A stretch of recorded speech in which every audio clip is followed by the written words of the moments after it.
The Member of Parliament Patrick Grady, who was suspended by the SNP for physically harassing a young man, has announced that he is coming back to re-stand as an MP.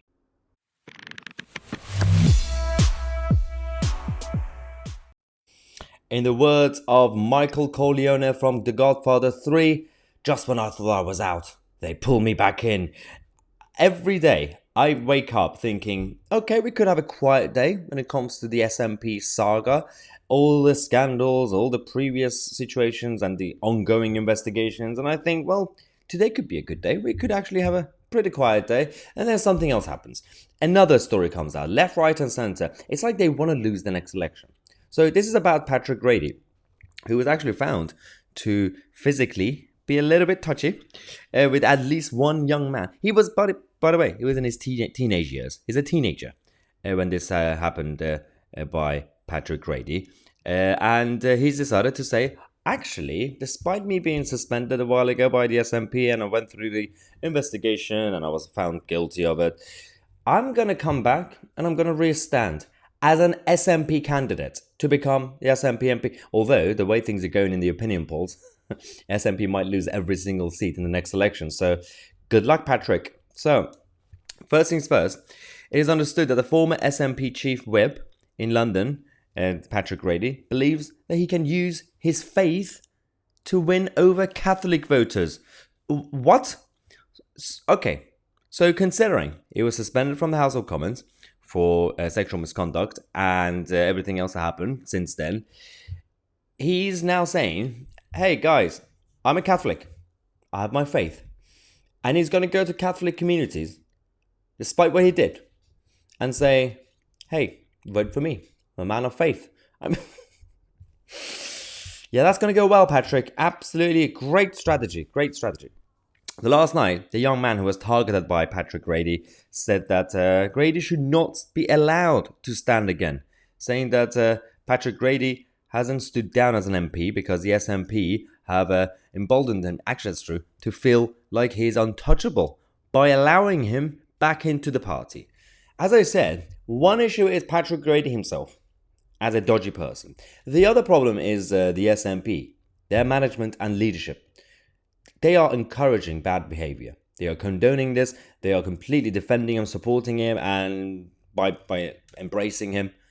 And you wonder why people are turning their back on the SNP establishment. So one thing is about Patrick Grady himself. So he has to go away.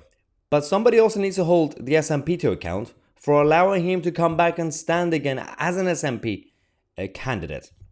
So we've got the Scottish Labour Party's business manager at Holyrood saying, for too long, the SNP has closed ranks and let sleaze run riot in their party. It will be a scandal if the SNP turn a blind eye to Patrick Grady's history, absolutely spot on, and allow him to stand as a candidate again.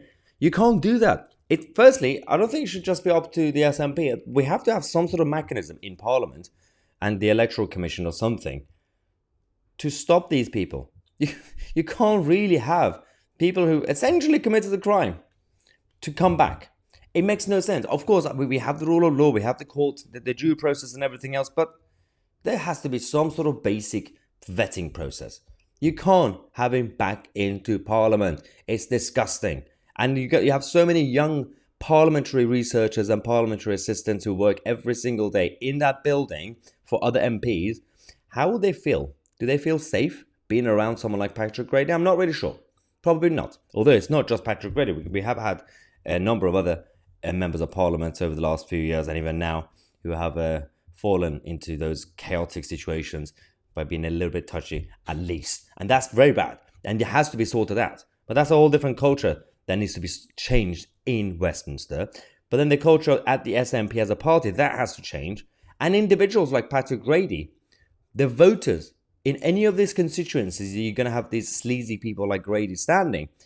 Other parties and other candidates and the local regional media, they need to be on top of it. They need to raise awareness. They need to make sure every single voter in those areas know what sort of person they are dealing with. Do not brush it under the carpet. Do not just completely move on from it.